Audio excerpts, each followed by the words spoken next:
ইসলাম একটি পূর্ণাঙ্গ জীবন ব্যবস্থা। ইসলাম শুধু ইবাদতের শিক্ষা দেয় না, মানুষের ইবাদত বন্দেগী থেকে শুরু করে খাদ্যাভ্যাস পর্যন্ত প্রতিটি বিষয়ে রয়েছে সুস্পষ্ট দিক নির্দেশনা।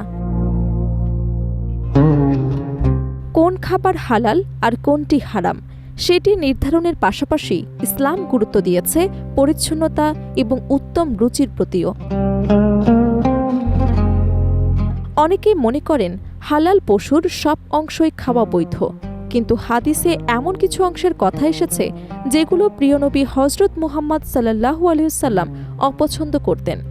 বিশেষ করে কুরবানির মৌসুমে এসব মাসালা জানা একজন মুমিনের জন্য অত্যন্ত গুরুত্বপূর্ণ। মহান আল্লাহ তাআলা মানুষের জন্য পবিত্র এবং উত্তম খাদ্যকে হালাল করেছেন এবং অপবিত্র এবং ক্ষতিকর জিনিস থেকে দূরে থাকার নির্দেশ দিয়েছেন। পবিত্র কোরআনে আল্লাহ বলেন, তোমরা পবিত্র এবং হালাল বস্তু আহার করো। অর্থাৎ ইসলাম শুধু খাবারের বৈধতা নয়, বরং তার পরিচ্ছন্নতা, শুদ্ধতা এবং মানবিক রুচির বিষয়টিও গুরুত্ব দিয়েছে।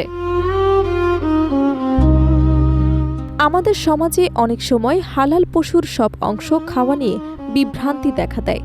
কেউ কেউ মনে করেন যেহেতু পশুটি হালাল তাই তার প্রতিটি অংশই সমানভাবে খাওয়া যাবে, কিন্তু ইসলামী শরীয়ত এবং হাদিসের আলোকে দেখা যায় কিছু অংশ খাওয়া থেকে বিরত থাকাকে উত্তম বলা হয়েছে। এমনকি প্রিয় নবী হজরত মুহাম্মদ সাল্লাল্লাহু আলাইহি ওয়াসাল্লাম নিজেও কিছু অংশ অপছন্দ করতেন।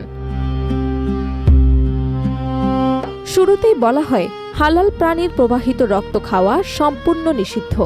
পবিত্র কুরআনের সূরা আল মাইদায় মহান আল্লাহ তাআলা বলেন, তোমাদের জন্য হারাম করা হয়েছে মৃত প্রাণী, রক্ত এবং শূকরের মাংস। তাই কুরবানির পশু হোক কিংবা অন্য কোনো হালাল প্রাণী, প্রবাহিত রক্ত পান বা খাওয়া সর্বসম্মতিক্রমে হারাম। ইসলামী স্কলাররা বলেন, রক্ত মানবদেহের জন্য অপবিত্র এবং স্বাস্থ্যের জন্য ক্ষতিকর। এছাড়া হাদিস শরীফে এসেছে রাসূল সাল্লাল্লাহু আলাইহি ওয়াসাল্লাম হালাল প্রাণীর কিছু অংশ খাওয়া অপছন্দ করতেন। তাবিঈ হযরত মুজাহিদ রাদিয়াল্লাহু তাআলা বর্ণনা করেন, নবী করিম সাল্লাল্লাহু আলাইহি ওয়াসাল্লাম বকরির ৭টি অংশ খাওয়া অপছন্দ করতেন। সেগুলো হলো প্রবাহিত রক্ত, পিত্ত, মূত্রথলি, মাংসগ্রন্থি, নরপশির গুপ্তাঙ্গ, মাদাসপ্তর গুপ্তাঙ্গ এবং অন্ডকোষ। তবে ইসলামী পণ্ডিতরা স্পষ্ট করেছেন, রক্ত ছাড়া হালাল পশুর অন্য কোনো অংশ সরাসরি হারাম নয়, বরং এসব অংশ খাওয়া অপছন্দনীয় বা মাকরুহে তানজিহি হিসেবে বিবেচিত। অর্থাৎ এগুলো থেকে বিরত থাকলে তা উত্তম এবং তাকওয়ার পরিচায়ক। কারণ একজন মুমিনের জন্য শুধু হালাল খাওয়াই যথেষ্ট নয়, বরং নবী করিম সাল্লাল্লাহু আলাইহি ওয়াসাল্লাম পছন্দ এবং অপছন্দ অনুসরণ করাও গুরুত্বপূর্ণ। হাদিসের আলোকে যেসব অংশ খাওয়া অপছন্দনীয় হিসেবে উল্লেখ করা হয়েছে তার মধ্যে রয়েছে প্রবাহিত রক্ত, অন্ডকোষ, মূত্রথলি, পিত্ত, চামড়া এবং গোশতের মাঝখানে সৃষ্ট জমাট মাংসগ্রন্থি এবং পশুর গুপ্তাঙ্গ। ইসলামী শরীয়তে এসব অংশ পরিহার করাকে শুভন এবং উত্তম আচরণ হিসেবেও দেখা হয়। বিশেষজ্ঞ আলেমরা বলেন, ইসলামের এই নির্দেশনার পেছনে শুধু ধর্মীয় নয়, স্বাস্থ্যগত এবং নৈতিক দিকও রয়েছে।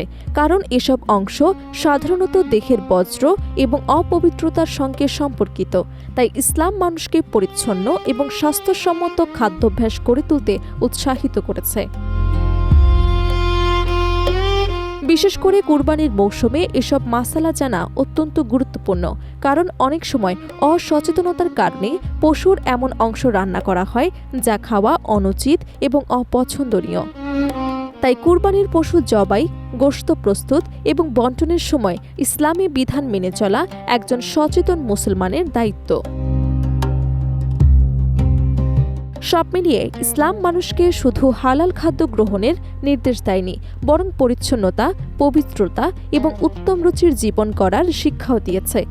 আমার প্রিয় নবী করিম সাল্লাল্লাহু আলাইহি ওয়াসাল্লামের সুন্নত অনুসরণ করেই একজন মুমিন পরিপূর্ণ ইসলামী জীবন ব্যবস্থার আরও কাছাকাছি পৌঁছাতে পারেন।